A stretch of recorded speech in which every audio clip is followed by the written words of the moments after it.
Hi, I'm Katya, and today is day 2 of a year facing fear. And this is one that I really don't want to do.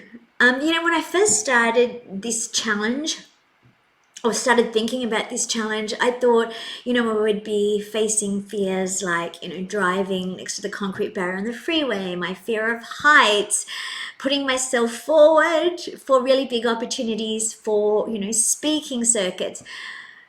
But actually, the more I thought about it, the more I realized that for me anyway, I don't know if this is the same for you, but there are some really deeply personal fears that I have that are tied to feelings of shame and guilt and of being a really friggin' lousy friend that have actually made me feel nauseous and sick for the last 7 months. And I have been thinking about making it right for that period of time every day. Now, this is the thing about fear, isn't it? It's like you have something that you don't put off, but the thing is resisting fear doesn't make it go away. It means it lingers under the surface and it's always there. So I found myself thinking about it constantly and having this visceral reaction, this physiological reaction, this threat response to thinking about it. So if you're just joining me for the first time today, this is a year facing fear, and it's probably not going to be that pretty. So, in October of last year, my very dear friend, I've known her since, I won't say her name to protect her privacy, but I've known her since I was in high school, since I was in year 10. And she's the most beautiful, amazing, gorgeous person. And while I was in Bali for my 50th with my family, in October, she sent me a message, saying, you look, her birthday's in December, right before Christmas, but she said, I'm having a 50th party in Sydney. I would love for you to come, with my family, friends. I'd love for you to come. And, I was excited and I said, yes, absolutely, I will be there.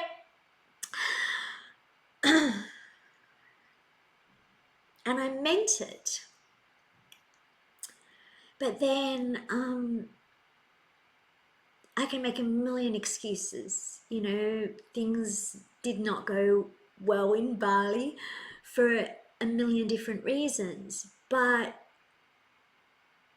I did not follow through. I did not go to her 50th party in Sydney. But worse still, I didn't even tell her that I wasn't coming. I did not reply. So I said, yes, I'm coming, and then I ghosted her. And the thing is, at first, I absolutely did not do it on purpose. I forgot and I got caught up, and when you're overseas and I was sick, but that's not a valid excuse. The truth is, I didn't text her back. I didn't call her, and I didn't tell her that I wasn't going. And the following week, I thought, oh, I've got to call her. I've got to tell her that I'm sorry, and I've got to tell her, that I can't go because something came up. And then that turned into a month, and I had been thinking about calling her every single day, not just every single day, but every hour sometimes, and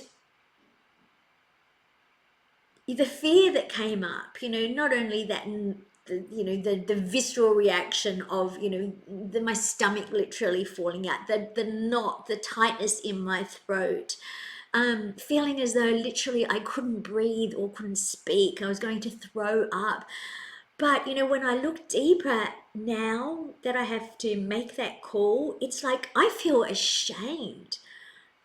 I'm afraid because I feel guilty and I feel ashamed. And this is something that we don't talk about.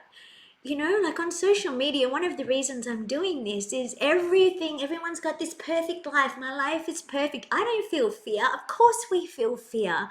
Fear is a human response. It means that we're human. it's a survival mechanism. It's trying to protect us from threat. But sometimes, fear goes awry, and it means that we don't do things that we not only want to do, but we absolutely should do. And for me, that fear has stopped me from calling my very dear friend and saying, I am so sorry. I feel so guilty. And now, to be honest, I'm scared that I've destroyed our friendship.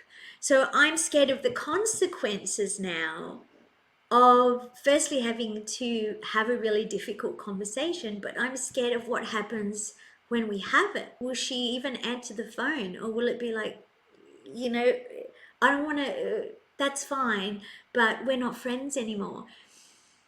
And so for me, it's this sense, this fear of loss. And sometimes, and I don't know if you've had this experience or not, but sometimes we don't have the difficult conversations. We don't make that phone call because we're scared of what's on the other side of that. But the truth is we don't know what's on the other side of that. I know that she has the most beautiful heart. So I can't imagine that she would say, get stuffed, I never want to talk to you again, but she might. And my head and my thoughts, that catastrophizing sent me into this negative spiral where not only was my body reacting, having this physiological reaction every time I thought about calling her, and but I played out how that conversation was going to go over and over again, and it was never good, even though that's not real, right? I'm just imagining that response. So I think honestly this is probably one of the hardest things that I would do in these challenges. I didn't think it would be the scariest, but I feel really deeply ashamed for not calling her and scared of what it means. And so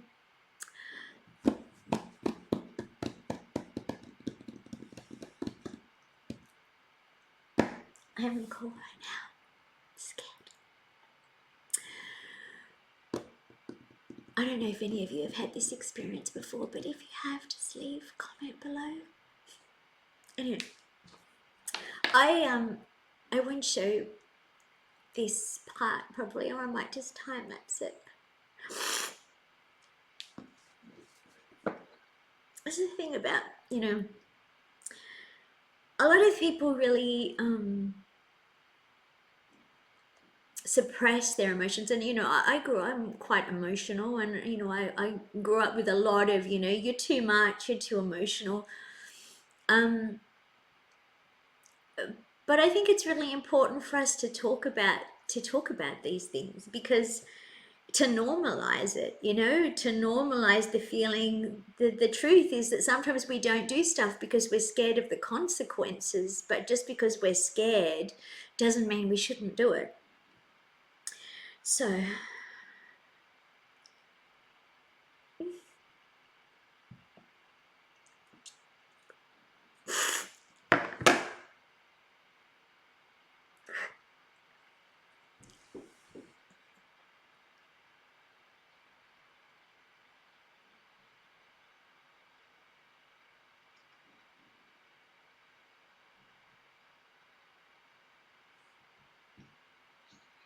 hello, my dear friend.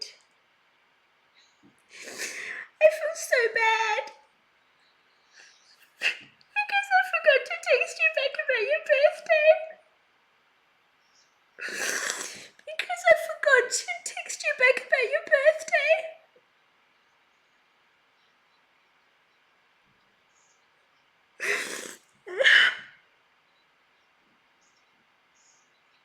I'm so sorry.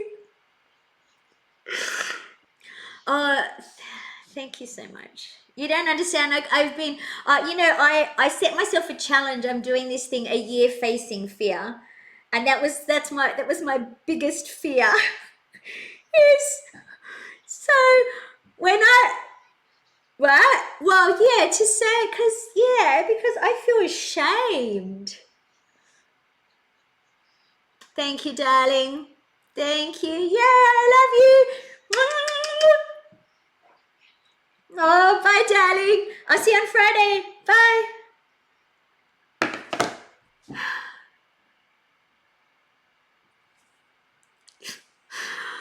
So, my beautiful friend is so loving and kind, and she was like, "Oh, don't worry, it's fine." And I'm just bawling my eyes out. And then she's in Perth. I'm in Melbourne, Australia, and she's actually in Melbourne. She just arrived, and she's leaving on Friday, so we're catching up on Friday night. And so if I hadn't, and I can't tell you how relieved I feel right now. You don't understand how much I have been holding on to this, and how sick I have felt, and how much I've thought about it over the past however many months. And I just feel so much relief, and not just relief, but like connection. Like, we always think the worst of people, and that they're going to think the worst of us. And at the end of the day, the, sometimes the people in our lives just love us. They just love us for who we are. So